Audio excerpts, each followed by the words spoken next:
The ethereal stag lifted his sensitive nose from the loveliest of the roses and flew high into the evening sky with Phéline on his back. Phéline was being prepared.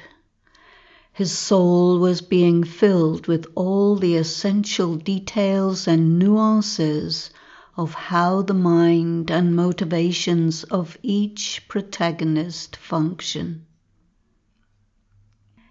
He was learning to replicate their skills, their weaknesses and fatal flaws, their desires and emotions.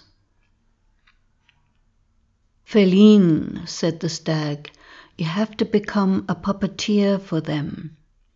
That includes all the phantoms. You must learn to sit with them while they dream, muse, and remember. Follow their associations and know each synapse and trail of their thoughts. You must learn to pull them into the whirling yantra. If any single protagonist is missing, if any single thought or feeling of any of them is missing, then the transformation and the completion ceremony will fail. It cannot fail. The cycle must turn, and the whirling yantra is the magical instrument to bring it forward. We fly to the volcano now for the next phase of your training." Within an instant, both were on the edge of the crater of Hekla, the ice mountain. The great spirit of the universe combined with the potent spirit of Hekla, and the sky was illumined with the cloud forms of the spirit's face. The great spirit of the universe began to speak via the spirit of the wind. Phéline sat in a sheltered alcove at the crater's edge and entered deep meditation. "Go deeper, Phéline," said the Great Spirit. "Catch the energies. Open yourself to the flow and become one with the flow." The spirit of pain appeared and sat with Phéline, merged with Phéline's heart and mind, held his brain and every nerve in his limpet grip. Phéline neutralized every natural reaction, gently detached from each raging fire and knife of intense pain and fury, relaxing courageously, allowing the pain to take him totally. It took him every ounce of tolerance to accept, to allow, to open himself and become completely burnt, seared in the incredible intensity until finally the spirit of pain loosened his horrific grip, and the bliss passed through Phérine's entire being. A warm, gentle glow engulfed his frame. He floated beyond his body. "Take the current, my child," whispered the voice of the Great Spirit from beyond. That voice, so loved, so longed for, so sweet. The voice. "Take the power, my child, take the current. Let it flow into you, through you, and let it spill over you and circle the Earth Mother. Let it flow through you into the spirits of fire, water, and the wind. Let it flow so high and far that even the spirit of ether takes the bliss. Let them heal with this light. Let the energy flow and bring all atoms and molecules, all electrons and photons into harmony and balance. You are the instrument for this. You are the conduit. Let the power flow.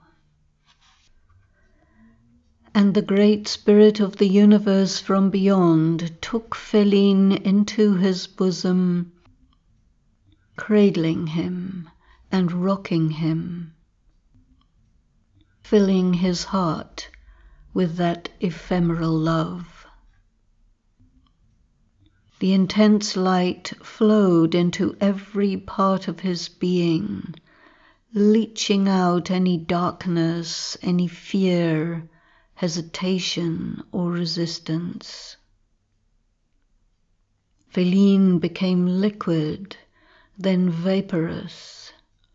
He merged with the Great Spirit and felt himself dying the death of separation, dying the ego death, and he became pure love, pure light. Phéline felt that he had disappeared, that he no longer existed, that he was just pure thought. Gently, the Great Spirit from beyond released his embrace, and Phéline remained filled with the memory of that total fusion of spirit and Great Spirit. Yes, thought Phéline, yes, this is the essence of existence. Yes, this is my immortality. This is my essence, I and you. Nothing else exists. Thanks that I am me, and thanks that you are with me always. I have no fear. Your mind and heart must be completely pure, still, and clean, said the Great Spirit. You must be in complete emotional equanimity, whether what you witness is good or bad, whether you win or you lose, whether you are treated well or badly, whether they accept you or reject you. You must be so sure of yourself that nothing external has any impact on you. Your time in the prison was all part of the preparation. Torture was necessary to bring you to this condition of invulnerability. You are one of the few who became immune. Well done. I am proud of you, my son. The Great Spirit continued, you will see the thoughts of every one of the protagonists. You will feel their insecurity, their jealousy, their insanity, and their terror. But you must remain detached. You are only the witness. You must follow my voice, my instructions exactly. You have a special role to play. They have made a replica of the universal energy, and you will sabotage it. It is foreordained. You have all the skills needed. You have done this before, in the distant future, in another era. and now you are simply replicating the act. I will get it done through you. The spirits of fire, water, and wind are with you. The stag is your companion. You must also prepare yourself to wield the power. It is highly toxic, and you must wield it without getting contaminated. Do you understand? Yes, my dearest beloved ones, said Phéline, I understand. You are with me. I will do it. Even if I leave you, I am still with you, said the Great Spirit. You must take the test alone. I will be near or far, but you must do it alone. Hecla rumbled, trembled, and much snow and ice fell to the lower valleys.